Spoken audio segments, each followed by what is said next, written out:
Hello, my name is Bianca Shaw, and I am the Director of the Office of Urban Development for the Department of Children and Families. And I'm coming to you today, Youth Advisory Council, through this YouTube video to speak with you about how to conduct an effective meeting. There are some simple ways to conduct an effective meeting. I know some individuals may have anxiety around it, but if you prepare, you will do fine. So, what are the essential components of an effective meeting? One, you want to be prepared, you want to show up on time, you want to make sure individuals have the agenda and bring extras on hand, and you also want to make sure that you schedule the next meeting if needed. So, let's talk about being prepared. What does preparation take before a meeting? So, the first thing that you want to do is send out your meeting invite. And you want to make sure that everyone who needs that invite receives the invite. You also want to make sure that you include any relevant information as it relates to parking or signing in or being on time, or if there's a specific thing that they need to do, you want to make sure that that is on the invite when you send it out. Next thing you want to do and think about is who will take notes at your meeting. It's very important to send out meeting notes after the meeting and for sure before the next meeting. So you want to identify a person that will be taking notes at your meeting, or you can wait until you get there and ask for volunteers. Either way, you want to make sure that your note taker knows that they need to have those meeting notes to you at least 48 hours after your meeting has ended. That's very important that you get these meeting notes back so that you can share them with the entire group. You want to be punctual to your meetings. You want to get there as the leader. You want to get there at least 20 minutes or 30 minutes before your meeting to set the tone. And if you need to rearrange chairs or tables or set up food, or just take your time getting ready for the meeting, you want to make sure that you're there before your first participant arrives. And most people normally arrive to meetings somewhere between 10 and 15 minutes beforehand, and so you just want to be prepared for that. The agenda. This is the second most important. The first important thing is sending out the meeting invite, right? The second important thing is creating your agenda. Your agenda, if you're able to, you can send it out with your meeting invite, but no worries if you don't have that done. You just want to make sure that you have your agenda done at least 48 hours and sent to the participants at least 48 hours before your meeting is scheduled. This will give participants time to look over the agenda, ask any questions, and for you to make any revisions before your meeting date. What's included on your agenda? A topic list. You want to have topics that are going to be discussed in the meeting, and you also want to delegate individuals who will be presenting on those topics. So if you're having a budget meeting or you're having a policy meeting, you want to list what those topics that will be covered in that meeting, and then list the individual's name who will cover those topics. You also want to set time dedicated to each item. So you have an hour for a meeting. Maybe you use 5 minutes with introductions, and then you use 20 minutes for the meeting topics, and you may use the last 30 minutes for discussion. You get to decide how you break your meeting up with your group, but you just want to make sure that you're staying on topic and on time. And setting a topic list, dedicating the presenters, and setting dedicated meeting times will help you do all of these things. Before you complete your agenda, you do want to ask your meeting participants or those individuals who will be presenting their suggestions for meeting agenda items. This is important because you want the individuals of your meeting to feel included, especially if they're your partners and stakeholders. You want to be realistic about time and priorities as you receive these suggestions in.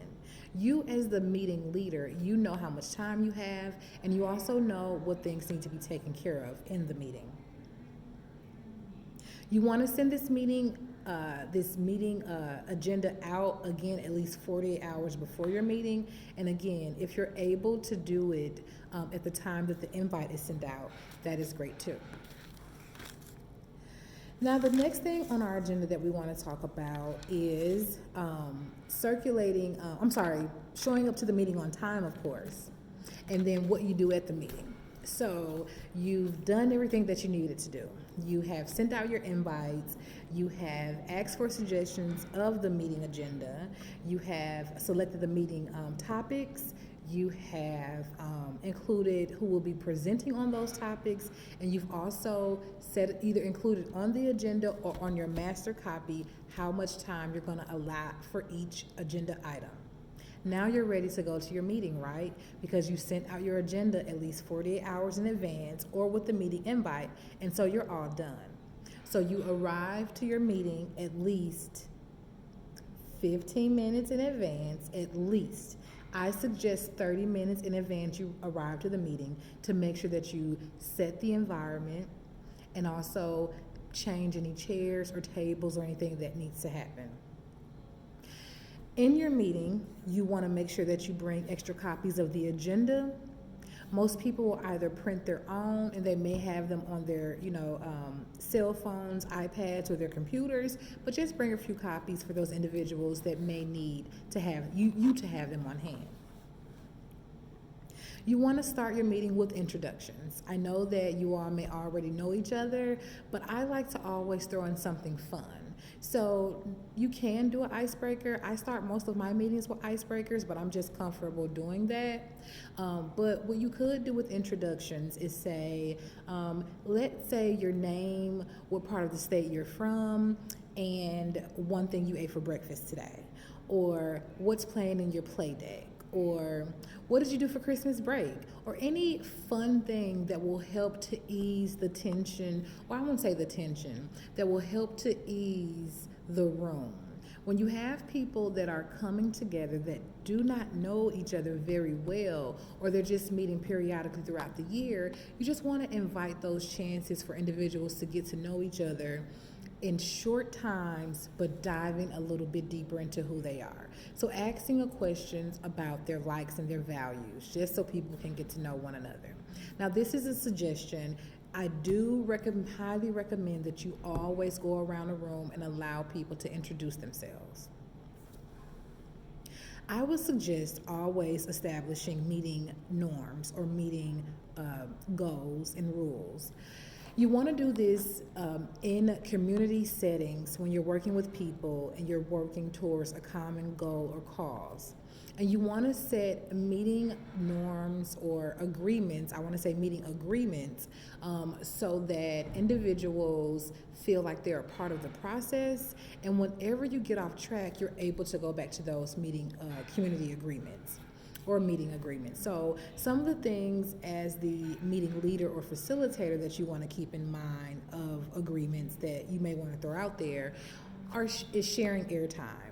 So sometimes when you're in meetings, leadership, designated leadership, sometimes they're expected to speak a little bit more, or sometimes they feel like they should speak a little bit more, or in some instances where you have a group full of extroverts and you have a few introverts. Maybe those introverts, their voices are never heard. So you just want to make sure that in your room, even if you don't set the agreement with the whole room, which I highly recommend, that you are keeping a pulse on who's speaking and who's not speaking, who's speaking a lot and who's speaking a little, and just making sure that you're giving those individuals whose voices have not been heard an opportunity to have their voices heard at some point during your meeting. Now, other group agreements that you could set for your group and ask if they agree to are sharing airtime, not making any big statements or sweeping generalizations, and speaking for themselves. Those are just three general agreements that will help you have a productive and constructive conversation. So that's sharing airtime, making sure everyone in the room has an opportunity to speak.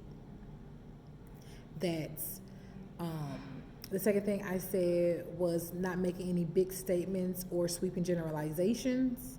And that would be, saying things like, everybody from Milwaukee does XYZ, or everybody from Madison does this, or people in Baraboo are like this. Just speaking for yourself. When people make statements like those, there's normally something behind that. So, what happened to you in Milwaukee that makes you feel this way about Milwaukeeans? What happened to you in Baraboo, or what experience did you have in Baraboo that makes you make a statement about all individuals in Baraboo? And you begin to get to the root of that. But setting that agreement in the beginning, you kind of set the tone to make people think about the words that they're saying versus just saying the words. And that lends itself to the third agreement that I think is important for any group, is to speak for themselves and not to speak for all group.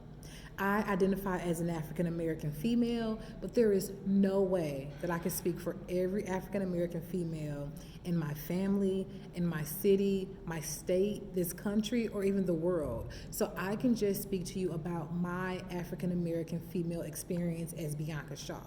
So just setting some of those tones, agreements, will help set the tone for your meeting. The second thing that you want to do, or the next thing that you want to do, is you want to facilitate the meeting. Now, as the leader, again, you may have the opportunity to run the meeting and speak the full 20 minutes or however long you allot on the agenda for specific topic items. However, as the leader, you are facilitating this meeting. You want to allow the individuals in the room to engage with one another while you facilitate the discussion. Now, you may have input. This is not a conversation, a community listening session, or a town hall meeting. You may have input to have. You may have crucial input to add, but you just want to make sure that you're respecting the airtime agreement and you're giving everybody in the room an opportunity to speak.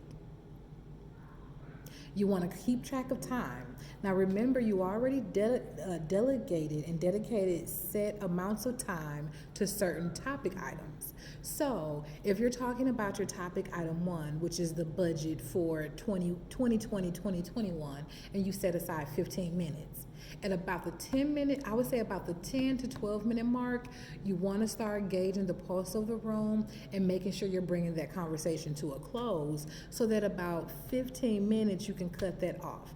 Now, you may run over a minute or two in conversations, but do not get into a habit of allowing your conversations to run 5 and 15 minutes over the allotted time, because this is going to take you well off course. You won't get through your agenda items, and then you will have to continuously have meetings to go over the items that were supposed to be handled. I do understand that there are some instances where you will have to pause a meeting, scratch the agenda, and talk about what's priority. Now, that's going to happen, and you have to make the executive decision on that, but you want to be able to move through your agenda and get everything done if you can. And keeping track of time will help you do that. You also want to stay on topic. So sometimes when you're having a conversation, things that will be said will trigger a response in a person or the group. And you can go off on a tangent about why this should not be like this. But we may be in this space to figure out solutions, and not really to talk about why the law shouldn't be this way or why the policy should change. We may be in the meeting to talk about the solutions. So while as a facilitator, I may allow people to vent their frustrations or talk about how they feel, I will make sure to bring that conversation back to the solutions base or to the topic of the conversation of what we're talking about. The next thing that you want to do, that you'll have to do, is create an action plan in your meeting. So create and confirm what the next steps are. Your action plan is, so we've come to this meeting, we've come up with these solutions, what's next? What is the action plan? You want to try and discuss that in your meeting with their participants so that they're able to give you feedback on that and contribute to that action plan. But you want to confirm that, and then you're going to include that in your meeting notes as your follow-up. The next thing and the last thing that you want to do is to make sure that you schedule the next meeting. Now, you don't have to do that at your meeting that you're sitting there, but you just want to let people know that I'm going to be contacting you to schedule the next meeting, or if you already have the date, you want to provide that date so people can calendar that. So that's pretty much how you run an effective meeting. Just some things that I will probably add to the discussion or to me giving you these tips and pointers is that anytime that you're speaking in front of a group, you're always looked at as the leader, whether you know what you're talking about or whether you don't know what you're talking about. So I would just make sure that I would prepare for the meeting so that I would be the kind of leader that's knowledgeable about the content that I'm covering. I would want to be the kind of leader and facilitator of a meeting that allows every voice in the room to be heard. And so with that being said, I just want to say thank you so much for listening to my comments on how to conduct an effective meeting. I've gone to too many meetings over my lifetime, and I think that after having gone to so many meetings, you really learn to gain your own leadership style and your own meeting style. And so to close in that, just to have a conversation around self-care. In the work that we do as advocates, in the work that we do just as people day to day, it is very important to have a self-care plan together. So what I would like for you to do for these last 10 to 15 minutes is to really think to yourself, what do you do for self-care? Take some time to answer that. What do you do for self-care? The next question or the next task that I would like for you to do is to create a self-care plan that you can institute this Sunday through Saturday. So tomorrow's Sunday, and until the next Saturday, what is a self-care plan that you're going to implement for yourself? Is it going for a 30-minute walk one day or every day of the week? Is it eating healthy? Is it reading a book? Is it, going on a date with yourself? I'm self-dating myself now. Is it what is it that you're doing? What is it that you're doing to make sure that you're being taken care of emotionally, mentally, and physically? So again, spend about 5 minutes thinking about what you do for your own self-care currently, or what you would do if you don't do self-care. And then spend that last 10 minutes thinking about your self-care plan for this next week. What will you do for yourself to care for you in this upcoming week? And the importance of that is just to keep yourself in mind. When you're doing this advocacy work, when you're going to school, when you're being a mom, being a dad, being a student, you need to just keep yourself in mind that your well-being is the utmost important. Health is our wealth. So I want to say thank you so much for allowing me in your space today. I do apologize that I cannot be there in person. I will see you all soon, and we're going to have a really great conversation on crucial conversations. Thank you. Have a good one.